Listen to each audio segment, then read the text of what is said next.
nosso craque feirense, nosso Biribinha. Prazer tê-lo aqui, viu, amigo? Muito bom mesmo. Não, o prazer é todo meu. Eu já estava muito ansioso à medida que vai passando o tempo, de vontade de voltar à feira, um lugar que eu tenho ligações, amigos assim, muito queridos, e a cidade mesmo que eu gosto, me sinto bem. Então, agradecer e voltar também ao contato com os ouvintes aqui da Princesa. Estamos aí com muita alegria. Sabe que Feira de Santana tem uma legião de torcedores do Botafogo, né? Aqui tem uma embaixada de torcedores do Botafogo que se reúnem em vários pontos da cidade sempre que tem jogos do Botafogo e tudo mais. Então, no momento que a gente anunciou que Afonsinho vai estar aqui, o pessoal já fica... já conheceu muitos torcedores do Botafogo por aqui? Como é que... Já veio outras vezes em feira, né? Fiquei encantado lá com o acervo do Boa Sorte. Boa Sorte, grande amigo. Tivemos junto ontem, assim, bastante, conversamos, trocamos ideia, ficamos bem próximos de tudo. Eu fiquei encantado lá com ele, muito organizado tudo dele, e receber aqui em nome dos botafoguenses, e aí a pouco a gente vai encontrando os parceiros aí. Pois é, o Afonsinho chegou a ser capitão do Botafogo também, né, Afonsinho? E jogou nos 4 do Rio. Isso é muito raro. Você vê o jogador jogar no Botafogo, Vasco, Fluminense e Flamengo, mas é claro, com um destaque específico em cada equipe, mas o Botafogo, me parece que o torcedor tem um carinho, até por ter mais tempo, o pessoal tem um carinho mais especial por você, né? Não, é isso, é porque eu fiquei no Botafogo durante 5 anos, então vão se criando raízes, né? Vão se aprofundando raízes e tal, e eu também, como botafoguense, me mantenho sempre ligado aí. Agora até participando lá de uma iniciativa, vamos ver, o Botafogo parece que está reencontrando, retomando o seu caminho, né? E eles instituíram lá uma organização chamada Instituto Glorioso, de apoio aos atletas de todas as modalidades. Uma iniciativa que tá começando num período, né, de muito isolamento, tudo, mas eu acho que é uma iniciativa bastante boa também. E é isso aí, o Botafogo, como diz a torcida, ninguém ama como a gente. Pois é, o Botafogo está começando a viver uma nova era agora, né? O time foi adquirido pelo o mesmo proprietário do Crystal Palace lá da Inglaterra, né? Até a gente vai se acostumando aos poucos, dizer o clube foi comprado, a gente não está acostumado com isso. Estranho, né? Mas o SAF, né, Sociedade Anônima do Futebol, foi fundada no Botafogo, e o SAF, que gere o futebol do Botafogo, foi vendido a esse grupo, a esse bilionário aí, que promete muitas coisas, né, para a torcida do Botafogo. O que é que você está esperando desse novo momento do Botafogo? Não, eu acho que essa é a discussão do momento no futebol brasileiro, né? A instituição da Sociedade Anônima do Futebol é uma coisa muito delicada, né? É uma coisa muito delicada, eu acho que é preciso conversar bastante. A gente já tem alguns exemplos, né?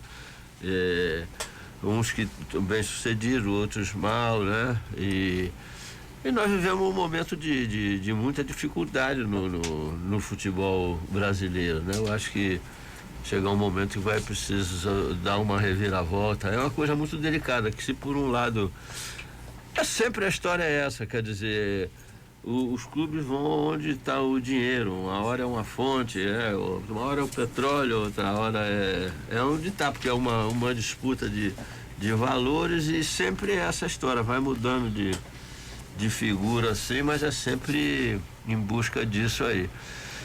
Então, não pode o clube ficar desamparado, né? Num determinado momento. Já existem muitos exemplos assim de que de repente acaba e não fica nada, fica um buraco. Então é preciso se resguardar. Eu acho que também os clubes ficarem no fundo do poço, como está sendo comum, é preciso uma saída, né? E nesse momento encontraram essa alternativa. Então, acompanhar de perto e tudo e torcer para que isso alavanque o futebol brasileiro que está precisando. Pois é, eu tenho visto muitas análises em especialistas, né, no futebol dizendo Ótimo. que é exatamente, e o pessoal falando muito a respeito da questão do SAF e colocando, olha, clube agora administrado por alguém que compra uma SAF, tem que dar resultado, tem que dar certo, porque ninguém vai pegar, por exemplo, o Ronaldo, 400 milhões, o Botafogo parece que foi 400 milhões também, né? Aproximadamente isso. Colocar assim, só pela, eu amo o time, um cara de outro país, o cara nem sabe. Então, assim, é isso que gera a expectativa, né? Claro. Porque para gerar o resultado para ele, o time tem que desempenhar dentro de campo. Exatamente, que é um negócio que busca lucro, né? E esse é outro ponto chave, porque a gente não pode viver nessa mentira de que o futebol, o clube é uma entidade sem fins lucrativos. Isso aí é um escárnio para o torcedor, para a população, né? Você ouve só uma notícia aqui, não sei quantos milhões voaram para lá, não sei quantos milhões voaram para cá, né? E uma coisa comum de atraso de salário de jogador, quer dizer, né? Isso não combina uma coisa com outra, né? Pois é. Então, é uma coisa muito grave aí. E você vê, eu não tenho nem ideia do que significa 400 milhões, mas em relação a um clube com as suas histórias, com as suas tradições, vender na xepa da feira, na bacia das almas, né? Parece 400, não sei o que e tal. É verdade que no acerto deles o investidor se preocupa, se compromete em ser solidário com as dívidas, que esse é o problema, né? Os clubes todos pendurados chegam num ponto que não tem mais para onde ir, aí vai por esse caminho que é o do momento. Pois é, e se for colocar na realidade de quem faz o investimento, que já vem da realidade de uma moeda que vale quase 6 vezes a nossa, a cifra fica ainda menor, né? Ou seja, 400 milhões para ele 80, 70 milhões. É preço de jogador mediano a bom lá, né? Lá na Europa, né?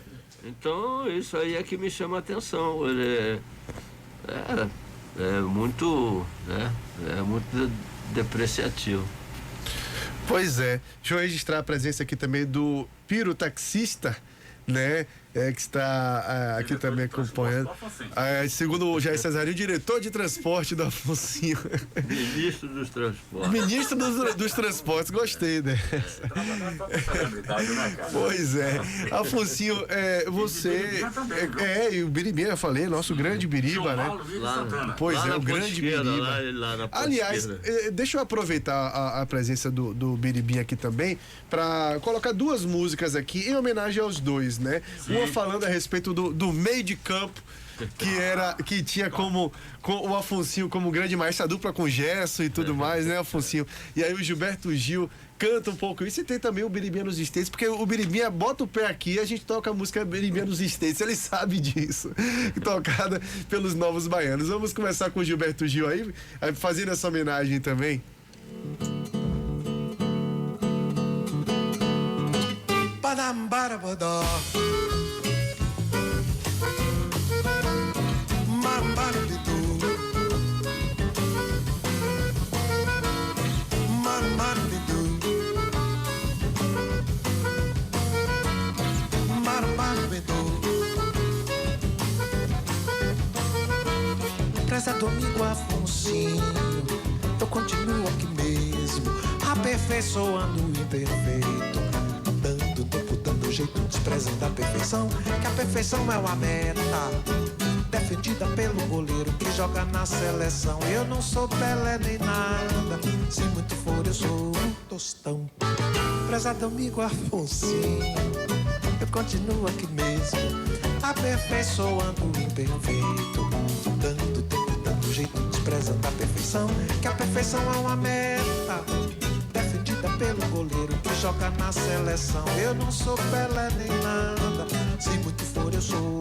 8h08 em Feira de Santana. Pois é, deixa eu cumprimentar o nosso querido Biribinha também. Biriba, bom tê-lo aqui sempre, viu, amigo? Obrigado, bom dia a todos e Estamos aqui com essa presença ilustre, que é o doutor Afonso Celso Garcia Reis, que somos amigos desde 1971. São 50 anos de amizade. Rapaz. Né? Muito tempo. Chegaram a jogar juntos, não? Lá no Vasco, ele... No Vasco, né? Eu era juvenil, ele já era profissional, já era um jogador já maduro, né? Afonso era um jogador feito. A gente se encontrou lá no Vasco e uma amizade para sempre. Que bacana, que legal. O mundo da bola tem muito isso também, né? Fala-se muito no mundo da bola, acho que como tudo na vida, todo e qualquer ambiente, fala-se muito que tem muita, na linguagem de hoje, trairagem, muita coisa, mas tem muitas amizades também. A gente vê jogadores que depois encerram suas carreiras e que tem grandes amigos, mas grandíssimos amigos do mundo da bola. Tem isso também, parece que a intensidade do meio, tanto pro bem quanto pro mal, né? Gera grandes inimigos, mas grandes amigos também, né? Eu acho que, para mim, a essa altura já, né, de tantos anos, o que o futebol representa de melhor e maior mesmo é essa relação, que até hoje me espanta, me comove, assim, como jogadores de gerações diferentes, entendeu?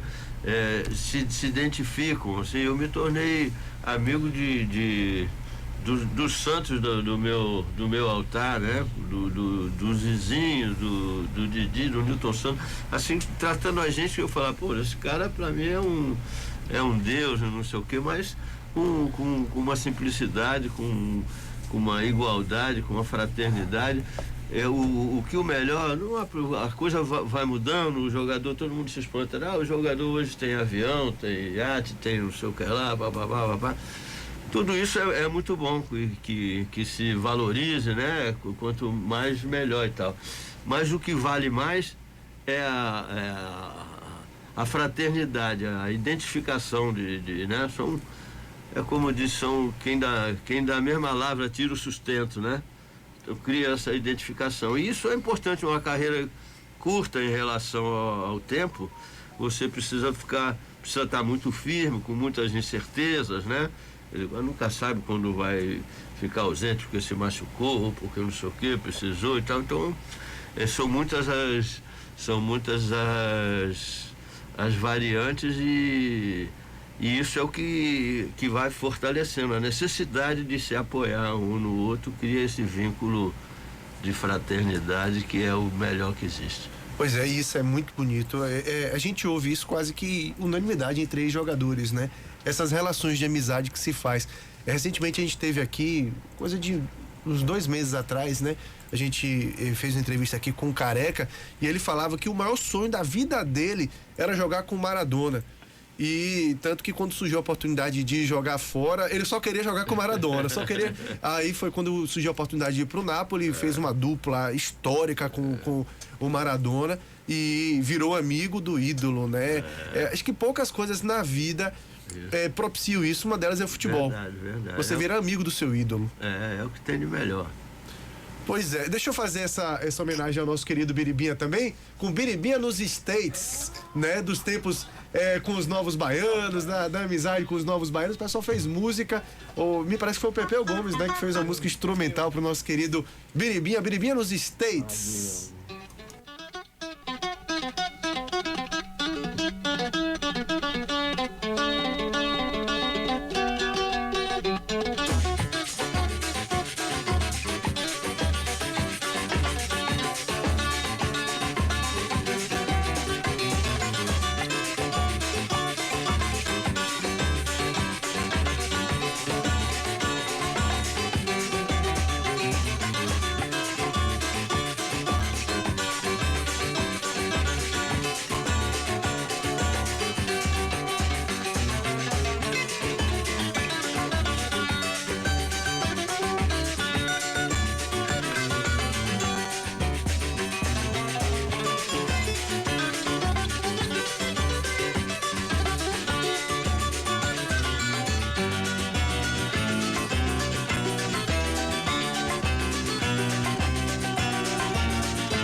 Aí a gente começa a ficar até meio saudosista, né? Porque até as músicas do futebol, que eram antigamente a gente tinha muito, né? Música em homenagem ao jogador. Hoje está se perdendo um pouco mais. Hoje a gente vê cada vez menos identificação de jogador com clube e com a torcida consequentemente, e aí esse ambiente meio lúdico do futebol que sempre existiu, eu acho que está se perdendo um pouco, né, Afonso? O que é que você acha? Isso aí é o ponto-chave. É o ponto-chave. Que implica em todas essas coisas que a gente estava comentando de mudança de forma de relacionamento, né? O futebol pode mudar o esporte de uma maneira geral, no nosso caso o futebol, pode mudar de qualquer sistema econômico e político. Quem vai sempre sustentar é o torcedor. A razão de tudo é o torcedor. O torcedor são as cores da camisa do time dele, é o seu clube. Então isso varia da fonte que vai financiar. Uma hora é o petróleo, outra hora é o diamante, outra hora é não sei o quê, entendeu? Mas vai ser sempre o torcedor. Então esse é o cuidado maior. Você não pode perder o vínculo emocional.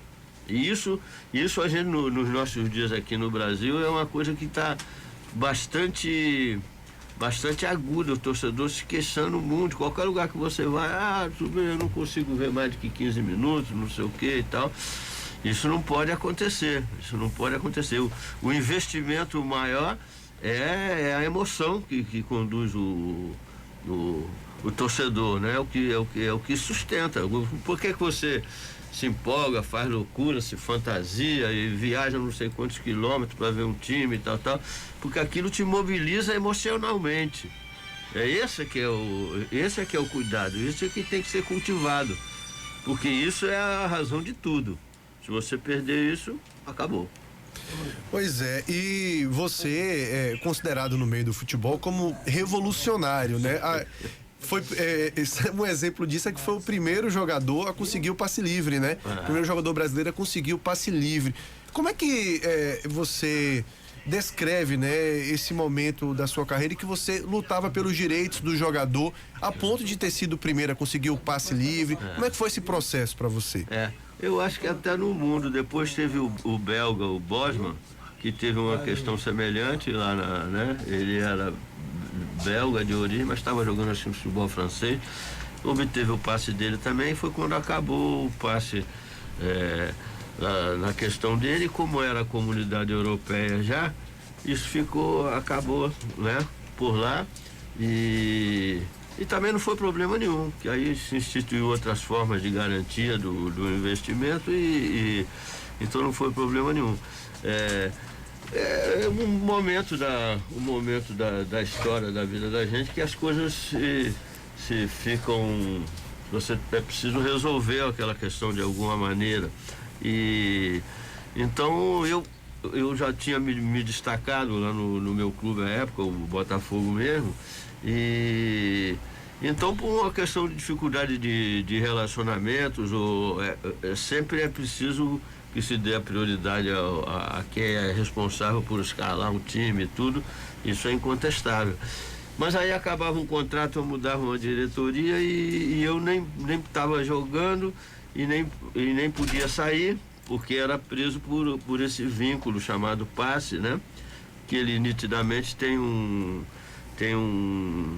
caráter, um resquício escravagista, né? E hoje aí para sempre é obrigado a discutir isso em todos os ambientes, geralmente universidade e tal, essas coisas. E eu mesmo fiquei espantado assim quando um jogador fez uma transferência e assinou um contrato, se não me engano, era 6 anos ou 5 anos. Aquilo me chocou, né? Eu disse, no futebol, a gente, né, aqui tinha contrato de 3 meses, eu não sei até ainda se hoje ainda se permite isso, mas era. Então, que profissionalismo é esse? Que você tem um contrato, se você tem uma família com um contrato de 3 meses, como é que, né? Isso, então essas coisas vão sendo modificadas através do tempo. E eu, então, impedido de jogar num determinado momento, aí eu fui obrigado a ir à justiça por conseguir, em última análise, o meu direito de trabalhar, né? E então foi o que aconteceu. Aí eu obtive o passe, a coisa foi evoluindo também, né? e pronto.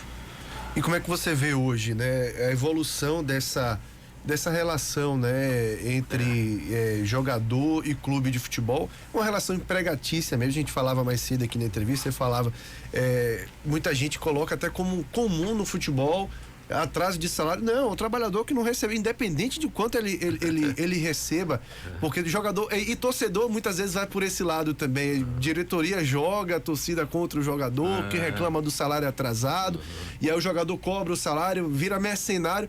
Caramba, é o que ele ganha por mês. Mas ele ganha 300 mil. Ok, mas houve um contrato, ninguém obrigou a diretoria do clube a assinar um contrato com ele de 300 mil. Como é que você vê essa relação hoje em dia e a evolução dessa relação entre jogador e clubes? Isso vai em algum momento vai ser ajustado. Porque a queixa grande que você vê em relação a isso, assim, mas agora o negócio é o empresário, não sei o quê, né? O que, se você olhar bem, você fala, pô, isso é uma pouca vergonha. Como é que o empresário, que já não é mais um empresário, às vezes é um grupo, né? Quer dizer, que é uma coisa mais forte ainda. Ele pode ser maior do que um clube, né? Então é uma relação que está distorcida. É uma relação que está distorcida e vai em algum momento ela vai precisar ser ajustada, né? Mas nunca. Agora em relação ao jogador, o que parece o problema maior do futebol brasileiro é uma questão que é ligada à própria história do Brasil, né?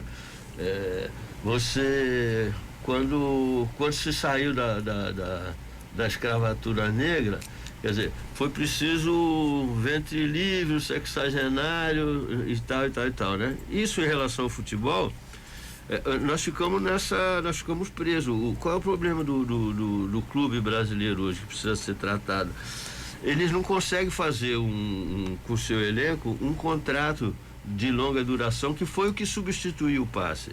Então eu falava assim, num contrato, o jogador, assim, eu obrigado a discutir isso, eu me espantei. Falei, eu acho que foi o Romário, parece, quando foi para a Holanda ainda, vi lá na revista, assinou um contrato, assim, aquilo chocou, espantou, né? Um jogador, um contrato de 3 meses, 1 ano, 2 anos, no máximo, se fazia aqui, né? Foi o substituto do passe. Quer dizer, garante o investimento do clube, né? Ele tem o tempo para recuperar, não significa que ele não possa vender no dia seguinte se ele comprou por não sei quanto e tal, né? Essa coisa. E então foi o que resolveu, na mesma hora ele resolveu. Só que nós aqui, seguindo o caminho da nossa história, ele não aconteceu. Então o custo ficou muito alto, os clubes, na sua grande maioria, não conseguem ter contratos longos, né, que garantam, e o jogador, por sua vez, ele se torna um profissional de fato, né? Ele se torna um profissional de fato, que ele tem um contrato que dá estabilidade para ele, né? Mesmo que ele tenha transferência na vigência, na duração desse contrato, ele está garantido. Então ele é um profissional, né? Então existem distorções, existem, e é isso que precisa ser ajustado. E me parece que esse é o ponto mais complicado do futebol brasileiro. Conseguir o clube, como dizia, o clube é a essência. Quem sustenta o clube é o torcedor, que é pelas cores da sua camisa. E então o clube é que tem que ser valorizado, ele tem que ter capacidade de poder se organizar em todos os sentidos para ter uma estabilidade, né? Que é o que a gente vê que não está acontecendo. Todos os sentidos, né? Você vê clubes de tradição, assim, com verdadeiros escândalos, como o Cruzeiro, o Vasco, o próprio, né? Quer dizer, nós vivemos um momento de um descontrole. Vai precisar, isso no momento, isso vai precisar ter um ajuste, no mínimo. Pois falando do futebol brasileiro tecnicamente, eu queria saber como é que você enxerga hoje. A gente, claro, nós somos os maiores campeões do mundo, pentacampeões. Mas de 2002 para cá, do pentacampeonato, e completando 10 anos esse ano, inclusive, 20 anos, né? Muita coisa mudou. Muita coisa mudou. A gente teve aí uma ascensão, por exemplo, da França, com grandes jogadores, com título mundial. A Alemanha também, com uma epopeia do futebol da Alemanha, que estourou em 2014 aqui no Brasil. Sobrou pra nós. Sobrou pra nós com aquele 7-1 e depois com o título da própria seleção alemã. Como é que você enxerga tecnicamente hoje o futebol brasileiro perante o mundo? Algumas análises, alguns analistas colocam aí como uma crise técnica do futebol brasileiro. Eu tenho ainda alguma resistência, porque eu acho que o futebol é um pouco assim, meio que nato do brasileiro, mas a gente em algum momento parece estar perdendo também um pouco da identidade, né? Como é que você enxerga hoje, tecnicamente, o futebol brasileiro para o mundo? Sem dúvida, eu acho que nós passamos em relação ao futebol do mundo, nós passamos para a segunda, terceira divisão, né? Embora eu acredite eu tenho fé até que o Brasil possa ser campeão no Mundial desse ano, né? Existe uma estabilidade no trabalho, uma bolha, né? Mas o nosso futebol, você vê que nós estamos vivendo de repatriar grandes jogadores que foram, né? E mais do que isso, como consequência dessas coisas que nós estamos conversando, que nós estamos levantando, né? Os próprios clubes, eles não preparam o seu jogador na base para fazer parte do seu elenco, ele prepara para exportação. Então o que acontece é todo mundo, é uma queixa comum, todos nós sabemos, os garotos estão saindo muito cedo, não só saindo cedo, como eles já são preparados para jogar lá, né? Né? Então como é que nós ficamos? A gente não percebe, porque nós estamos aqui todo dia, tem jogo, tem campeonato, cada vez tem mais, né? E você vai sendo levado, você se ocupa do dia a dia. Quando tem um confronto com outros centros, né, que supostamente estariam mais desenvolvidos, aí a coisa fica escancarada, tem choque. Embora, como eu dizia, eu acho que existe uma estabilidade, não sei a que nível os jogadores, a sua imensa maioria, quase a totalidade, jogam nos grandes centros, os jogadores da seleção, que a gente estão acostumados ao ritmo do futebol atual. O que fala em favor da nossa seleção é que está se dando uma sequência num trabalho, né? Então, as outras seleções vão ter o mesmo problema, porque a Copa do Mundo hoje já não junta mais os jogadores de cada seu país com um período longo para treinar junto, para fazer um trabalho coletivo cada vez melhor, né? E qualquer trabalho em conjunto, qualquer trabalho coletivo, quanto mais você pratica, mais ele é aperfeiçoado. Se você se junta com pouco tempo, um jogador que está jogando na França, outro na Alemanha, outro tal. Então esse cuidado foi tomado aí. Pode ser um trunfo, embora a gente tenha as nossas características próprias, culturais do nosso futebol.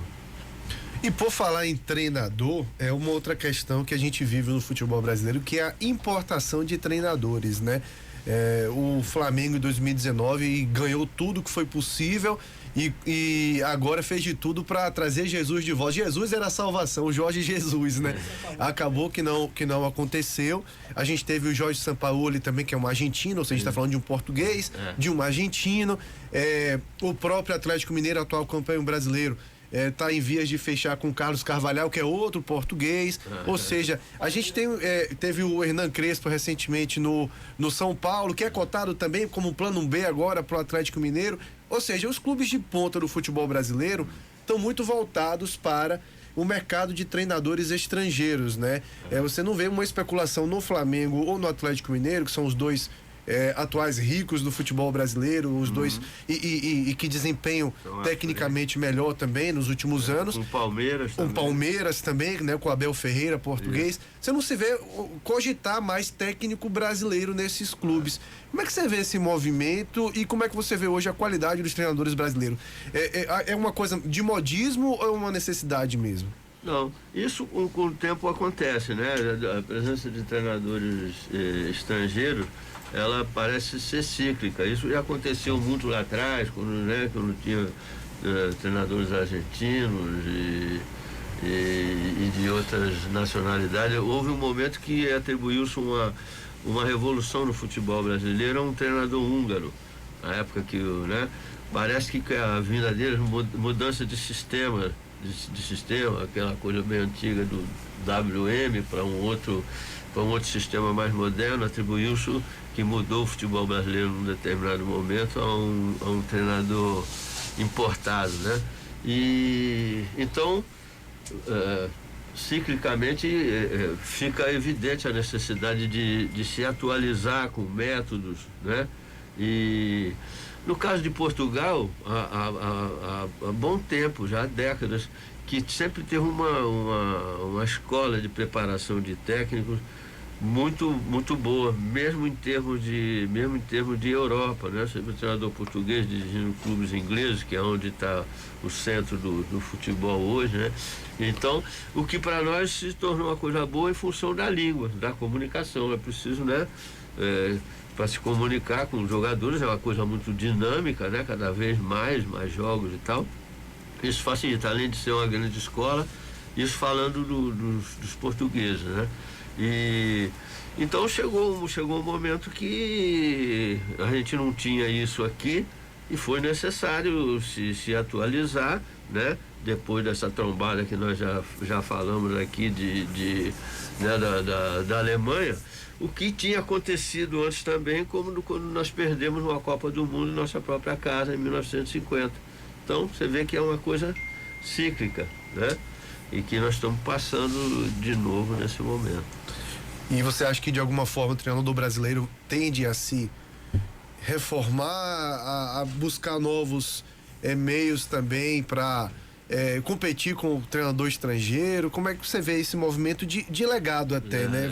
Futuro? Não, sem dúvida, mesmo porque não há outra saída, né? E a própria CBF hoje tem curso mais atualizado, mais moderno, preparação nos moldes do que se faz no centro mais avançado. Existem algumas categorias, né? Você prepara um treinador para a base, depois um outro nível, e então isso já existe aqui. Vamos esperar que com o tempo a gente possa se equiparar aos treinadores já mais avançados, assim, né?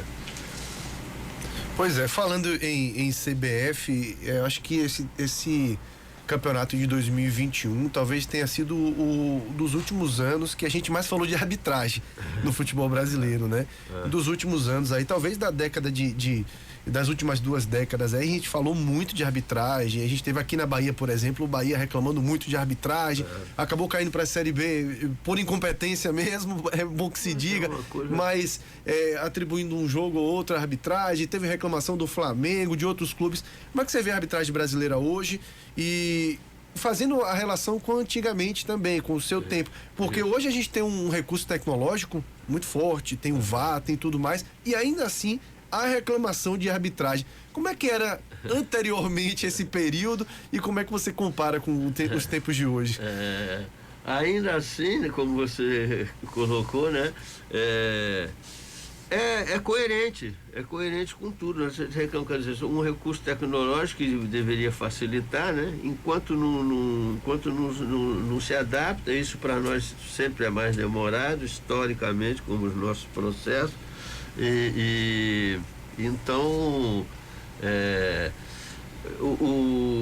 antigamente, como você diz assim, qual é o ponto central disso? O ponto central disso é que qualquer jogador, ele quer pertencer à seleção brasileira, quer disputar uma Copa do Mundo. Hoje, embora hoje a Copa do Mundo não seja o futebol melhor, né? Por essa questão de não poder preparar, isso que a gente estava conversando, o melhor é a Champions League, né? Sei lá, porque não há tempo, os jogadores saem dos seus clubes, inclusive questão de calendário, às vezes é o final da temporada europeia que se realiza a Copa do Mundo. Esse ano vai ser diferente em função do clima do Catar, né?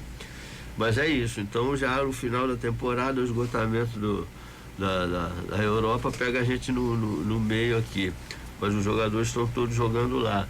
Então, assim como o jogador quer pertencer à sua seleção, qualquer árbitro, ele quer ser o árbitro da FIFA, ele quer apitar uma Copa do Mundo, né? Agora, na maneira como funciona no Brasil, a arbitragem não é independente, ela é indicada. Ela é indicada pelo departamento, né, de árbitro lá da CBF, no caso. Então isso cria uma dependência, né, que foi muito grave. As histórias de arbitragem, tem um filme extraordinário que é Os Boleiros, né? De assistir, é muito bom. Extraordinário, que toca nesse ponto com bom humor, né, que é sempre melhor de se tomar consciência das cores e tal. Esse problema está bem explicitado ali. Mas eu hoje, surpreendentemente, eu acho que houve assim, de queixar sempre interesse, né? É prejudicado e tal. Nós não podemos estabelecer um nivelamento por igual. É um prazer você ver um jogo, né, um jogo europeu, você vê o árbitro e os jogadores conversam como nós estamos aqui na nossa conversa, tá, o cara discorda, não vai reclamar. Agora, aqui no Brasil, né, é uma coisa própria da nossa, da insegurança do jogador. O cara faz uma falta que evidentemente ele fez, né, aí sinaliza como se ele tivesse ido na bola, mas já tem, imediatamente tem 4, 5 em volta do juiz. Só falta dar cartão pro árbitro, né? Entendeu? Fica demonstrada a insegurança, mas eu acho que houve uma evolução. Eu vejo que houve uma evolução em relação a isso, o relacionamento jogador e árbitro. Houve uma melhora, eu vejo isso. Embora, né, a comparação seja bastante distante ainda. E volta e meia se fala isso, profissionalização da arbitragem e tal. Criar uma independência, né? Porque senão ele quer... Como é que ele vai ser indicado o árbitro da FIFA, né? Se é o mesmo árbitro que indica os jogos dos campeonatos no país.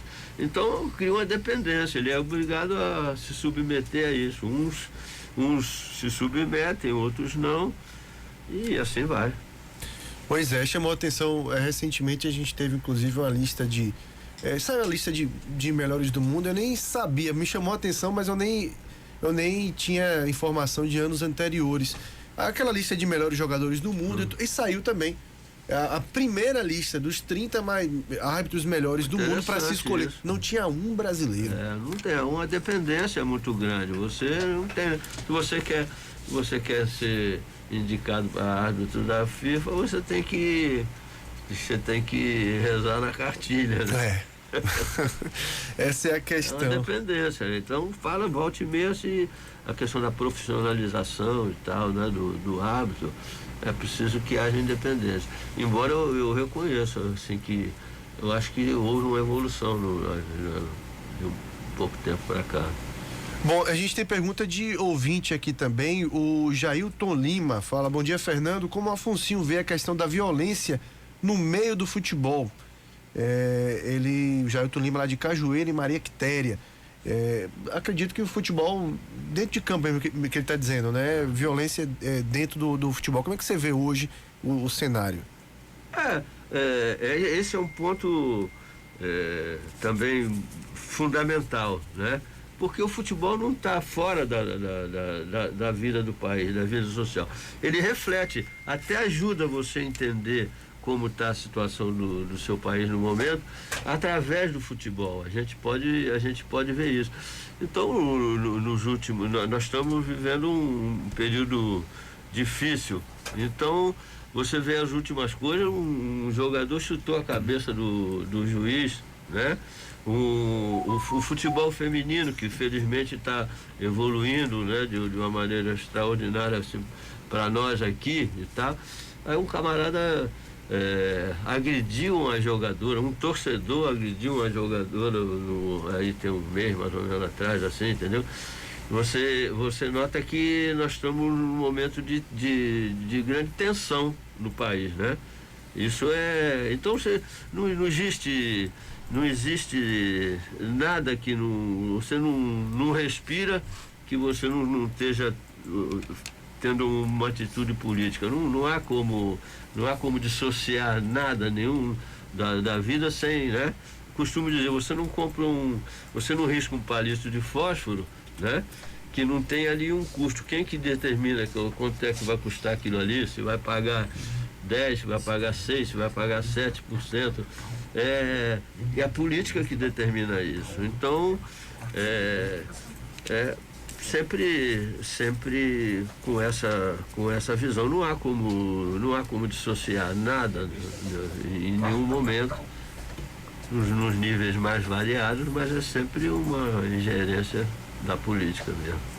Bom, o Dilson Barbosa, nosso âncora que está em home office, manda uma pergunta aqui também a respeito de sua passagem pelo Santos, né? O clube histórico brasileiro que você também fez parte do elenco, e ele pede para você falar um pouquinho, descrever como foi esse momento da sua vida passando pelo Santos. Antes de mais nada, estender meu abraço fraterno ao Dilson, por isso que eu falei no começo da alegria de voltar a ter um contato com a imprensa em Feira de Santana, que já nós fizemos na outra vinda aí com ele, e espero que desfrute, descanse bem aí e tal.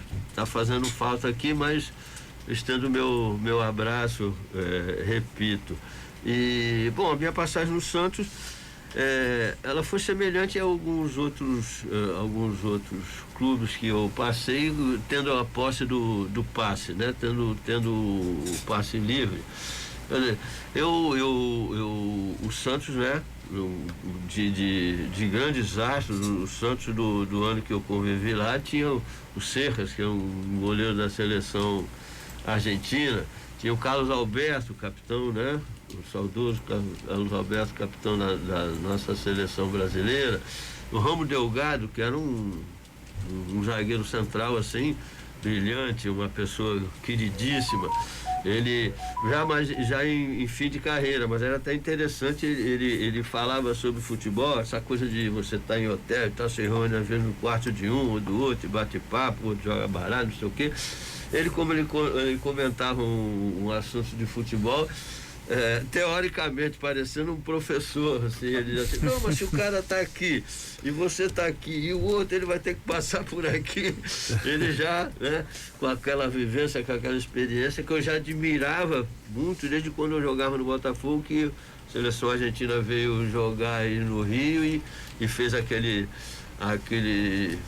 treininho de véspera do jogo no campo do Botafogo, e assim, como ele era querido pelos amigos, e, né, e tinha, sem falar no Rei Pelé, no querido Rei Pelé, e então era um Santos de muitos nomes, mas num momento de crise, né? Acho que eu fui para o Santos num momento impróprio, quer dizer, estava numa mudança e era muita confusão no clube, mas você não tem como não ser, né, não ser feliz, não ter grandes atuações num clube com um elenco dessa qualidade, né?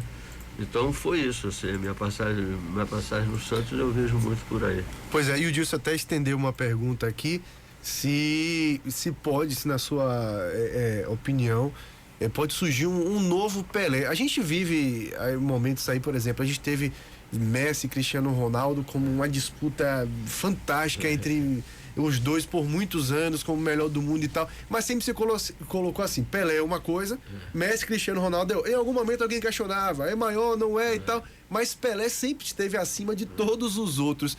Como é que você enxerga o que o Pelé fez no futebol e se é possível alguém fazer isso novamente?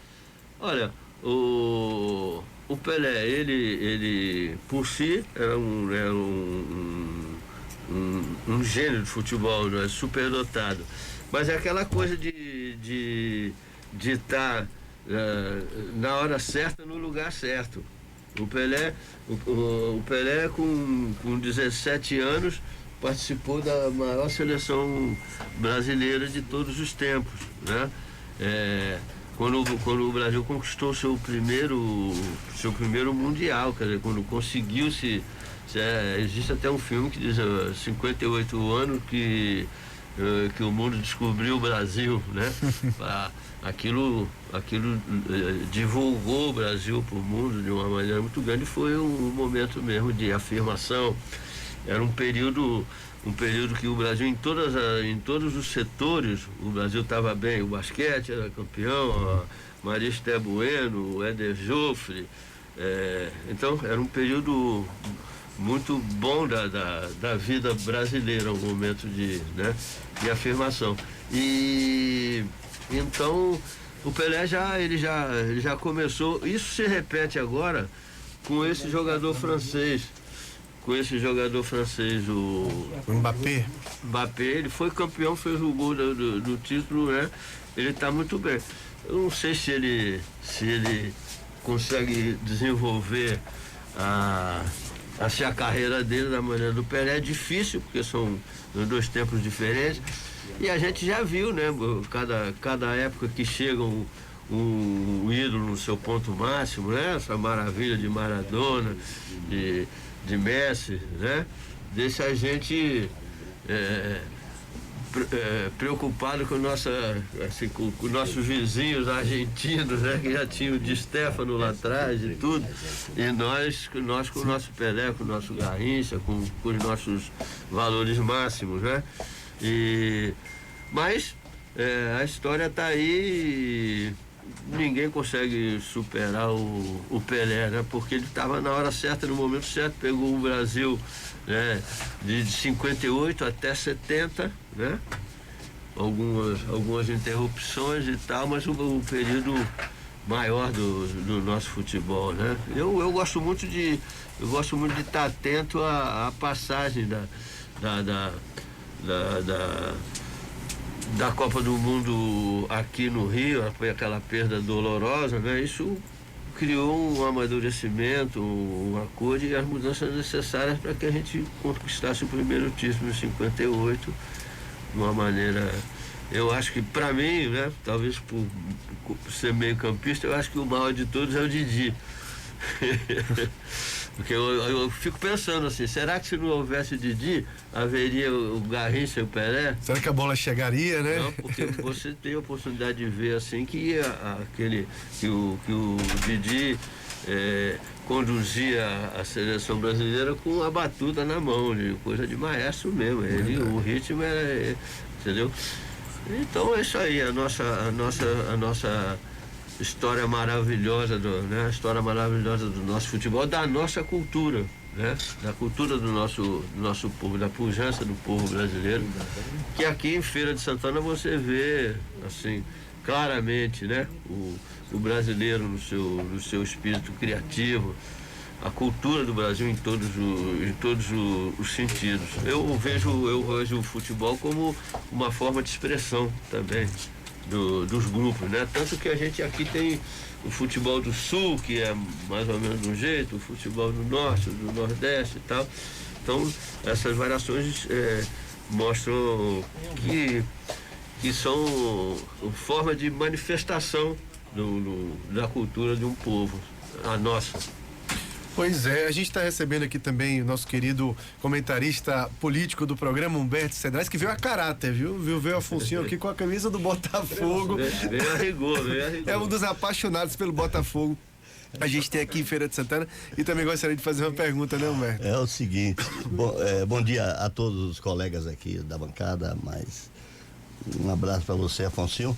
Eu tô saindo hoje de férias, dando uma descansada e vou, olha, eu fiz 4 viagens a Cuba. Você conhece aquelas dificuldades lá e precisava de tudo, passe dentro, aí um grupo de pessoas, levavam um creme dental, outros levavam tudo, até absorvente para coisa, porque a situação lá de extrema miséria, isso tem, a última viagem que fiz tem o quê? Uns 4 anos, mais ou menos. Você sabe o que eu levei? 10 camisas do Botafogo na primeira, comprei no Firaguai, claro que eu não ia. O pessoal fazia gozação comigo, dizendo que eu estava, que pela primeira vez alguém estava internacionalizando o Botafogo. Na outra eu levei 15, na outra eu levei 20 camisas. Era o que eu levava lá e dava o pessoal. Era um negócio que não tinha, era um absurdo aquilo lá. Tudo bem, mas eu estou aqui agora, eu já estou de saída e não estava ouvindo a emissora porque estava arrumando o carro e não sabia que vocês estavam aqui dando entrevista e vim aqui para ver os meninos aqui na despedida.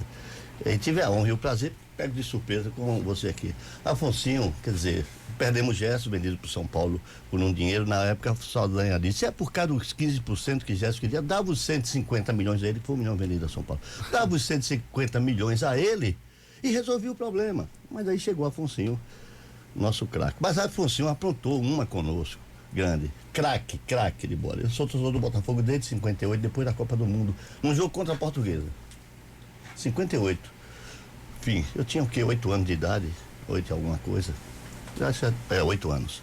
E aí o que acontece? Eu acompanhava os jogos pela Rádio Globo e Tupi, no Rádio Sempre. Eu já contei até isso aqui, no meu Rádio Sempre, olho de gato, eu ficava piscando baixinho. Minha mãe tinha que dormir cedo, brigava, meu pai também, mas meu pai torcia pro Botafogo e Bahia, mas eu não, sempre Botafogo. E Afonso pegou um time, a seleção de 70, o Botafogo chegou a ter, que participou da seleção até o fim, 9 foram 10 jogadores, até Paulo Henrique foi para lá, não foi isso?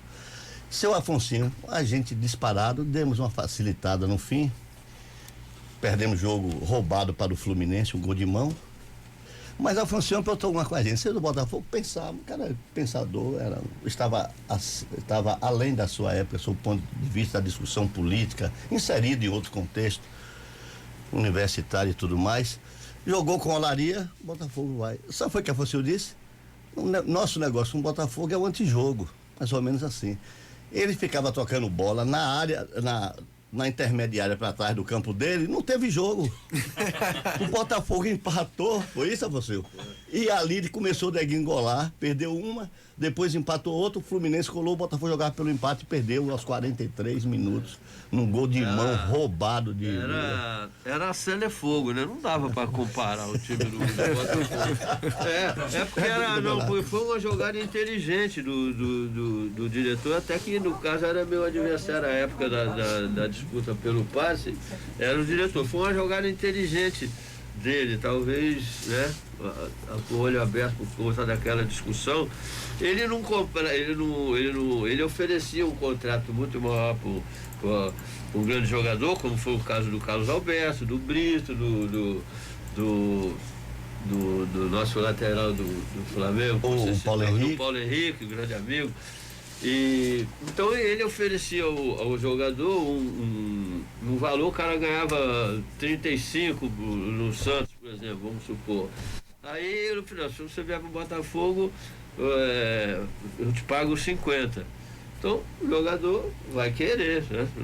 E tal. Diferente. Mas então, por que não existia essa prática? Porque o cara era vinculado ao passe, né?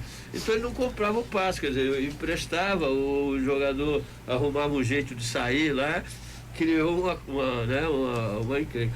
E assim ele levou esses jogadores. Carlos Alberto. Agora, como também. É que era esse time? Esse time era brincadeira, não dava nem para jogar.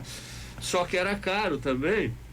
E precisava jogar amistosos. Naquele tempo o calendário hoje não permite, mas já havia amistosos, excursões e tal. Então, para manter isso, tinha que jogar. O Botafogo jogava lá o jogo do campeonato, dava um couro num lá e segunda-feira viajava para jogar terça-feira ou aqui na Bahia, ou em Recife, no ou exterior, se tivesse uma mistura, às vezes exterior e tal e tal.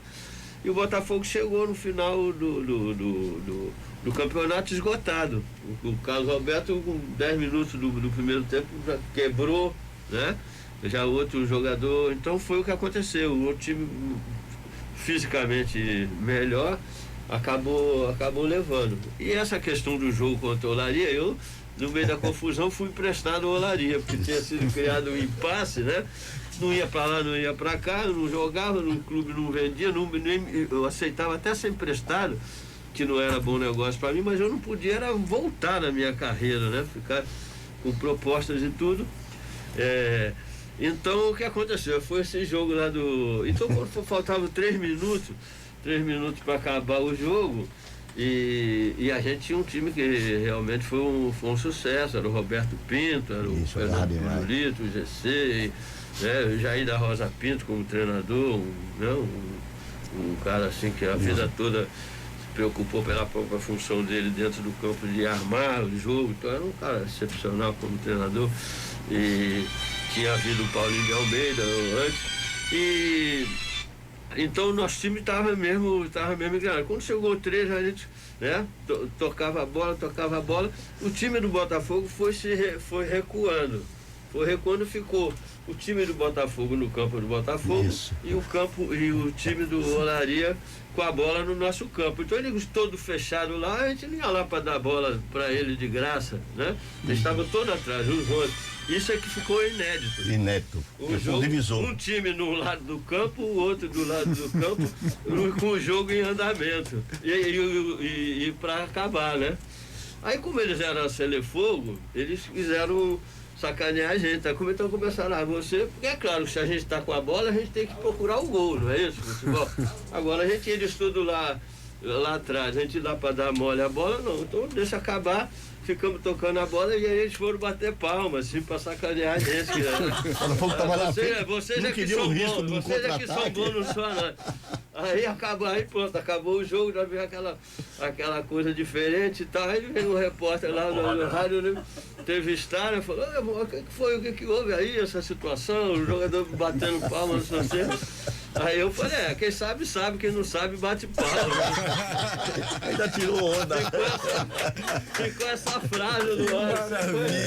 Foi engraçado. Agora uma coisa, né? Que situação mais inusitada. Marcou na minha cabeça aqui, porque perdemos o título aí. Porque o Botafogo também estava cômodo, porque estava na frente do campeonato a vida inteira. Mas esse jogo dizia. Não dava para comparar. Começou, não dava para comparar. 10 jogadores. Com história dessa fantástica. Eu esgotei o tempo do programa, mas a gente esgotou, muito bem esgotado, muito bem utilizado esse tempo. Afonsinho, muito bom tê-lo aqui conosco. Quero agradecer imensamente a disponibilidade de vir falar com a gente aqui. Logo mais 14 horas, né? 14 horas. Lá na Associação Comercial, ele vai estar batendo um papo com profissionais da imprensa. Vigílio tá chegando já. Quem tá chegando? Vigílio Alídio tá chegando também, né? Então, entre tantas outras personalidades, Gilson Barbosa também tá chegando. Muita gente vai participar. Parabenizar aí o Jair Cesarinho pela realização do evento. O tempo do programa já foi, mas muito obrigado, viu, Afonsinho? Foi um prazer muito grande. Parabenizar você e a sua equipe, assim, pela qualidade do programa, assim, pela sua condução e tudo. E renovar a alegria que eu tenho de voltar à Feira de Santana e deixar meu abraço fraterno para todos os ouvintes aí. Muito obrigado. Pois é, e com esse grande craque Afonsinho, a gente encerra o programa desta sexta-feira, dia 7 de janeiro de 2020.